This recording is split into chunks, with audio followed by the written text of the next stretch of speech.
I just wanted to talk real quick about embracing change and the uncertainty that comes with that. I know it's kind of similar to the last video that I have posted, but I wanted to make sure that as a reminder to myself, my future self, and maybe it's like a comforting blanket to someone who else is on a similar journey, that the message is out there and you don't forget about it. So Jennifer, don't you forget this. But let me read the affirmation that came through to my phone today. That it was funny, it's just like message after message that happened in the process of something that was very unfamiliar happening, that I normally otherwise would probably have shut down. I didn't, and I'm proud of myself for that, so go me. But let me get this affirmation.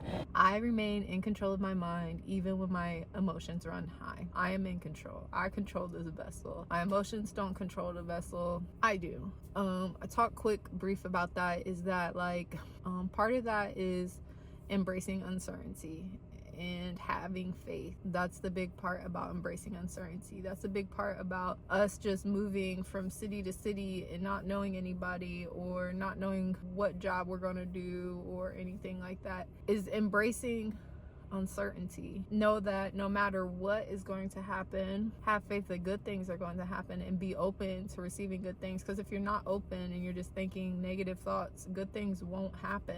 You're just going to receive those negative things, or you're only going to see negative things. So embrace that uncertainty with faithfulness, and a positive mindset, and you're in control of that positivity. You control that vessel. So the moment you start thinking negative, take a pause and think of like a couple of things, the positive that can happen out of that. You're in control even when your emotions are running high. Jennifer's in control. I think a lot of times we take in scenarios and we look at the bigger picture, and I think if we start breaking down things into smaller subcategories or subgroups, it's easier. So like, break down the situation that's going on. And at first we may be slow at it, like very slow, and it feel awkward and weird, but know that you're making a conscious effort that most people wouldn't. And that's going to place you ahead. And not that it's a race, but that's going to place you ahead of where you're currently at in the long run. So we're going to take in these scenarios, we're going to break them down. We're going to focus on what we can control of them in the uncertainty, so it's not overwhelming. So what can you control in this moment? One is going to be our emotion, how we respond to it.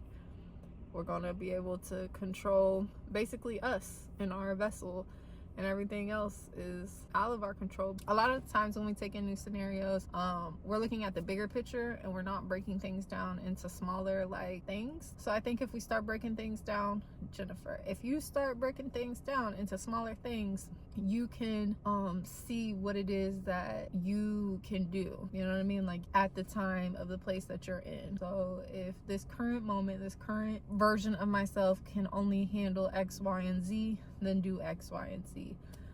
If the current version of me can only muster up a certain response to people, then that's what we're going to do. We're going to muster that up, and we're going to do it in a positive response to these people, even if it takes 5, 10, 15, 20 minutes for you to get that together.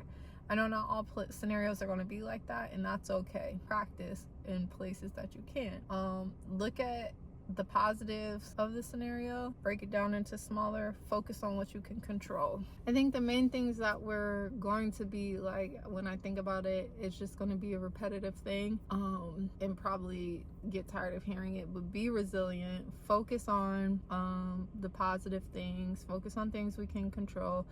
Be compassionate towards yourself. You have built up, Jennifer, all this compassion toward everybody else, but you do not apply that same compassion to yourself. And we are our own, our biggest critic, and that's okay. But we know that now, and we're going to unlearn that. And be open to self-reflection and seeing like the triggers of what the uncertain thing, like why does this uncertain thing bring this feeling? What feeling is it bringing, and what about it is bringing that feeling, if that makes sense. And then we're going to stay resilient, and we're going to stay focused. We're not going to take too much of the outside sources and eventually going to affect our faith. And I think with uncertainty, that is the biggest thing in navigating that, is to have faith. I think had this all had happened about 3 years ago instead of 2 years ago, I would not have been able to do this because I did not have faith in anything, mostly myself. But I wanted change so bad that I was open. Even if it was going to be scary, I was open. And the first part of this journey was rough. The first like 4 or 5 months, freaking rough. But it's paying out, and I have now the most kind, loving, caring person that is helping me and pushing me to be a better me. That's because I have faith in myself. I have faith in God. I asked for change, I got it, and I have faith in him. I didn't know how any of it was going to work out. I didn't know how any of it was going to plan out, but I knew that because I wanted change bad enough that it was going to come to me, and it did. And I have nothing but an appreciative heart for that.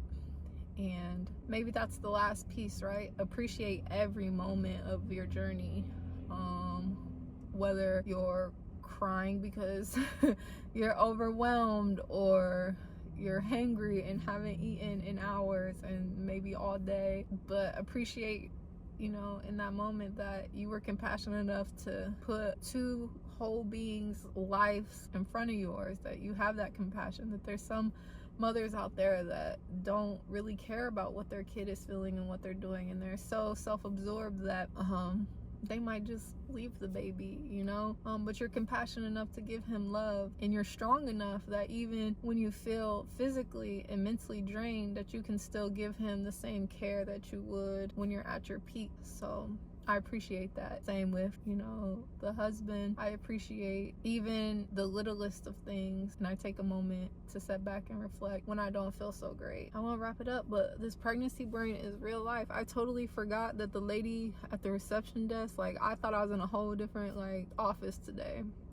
It was the same office I was in last week. So pregnancy brain is real, but I'm gonna recap the best I can because I want to go get this pizza, and then I want to go love on my baby and my honey. So we're gonna embrace change and uncertainty, and we're gonna navigate that by having faith, remaining faithful. We're going to be compassionate with ourselves. We're gonna break things down into smaller things. We're going to not take everything in at once. We're going to focus on what we can control. We are going to stay away from negative and other influences like the media as best as we can, and just focus on the things that are positive to our life. And we're going to stay appreciative and think about all the good things. I would say like 3 to 5 good things to every bad thing that comes up. But yeah, I think that's all. I'm hungry now, so bye.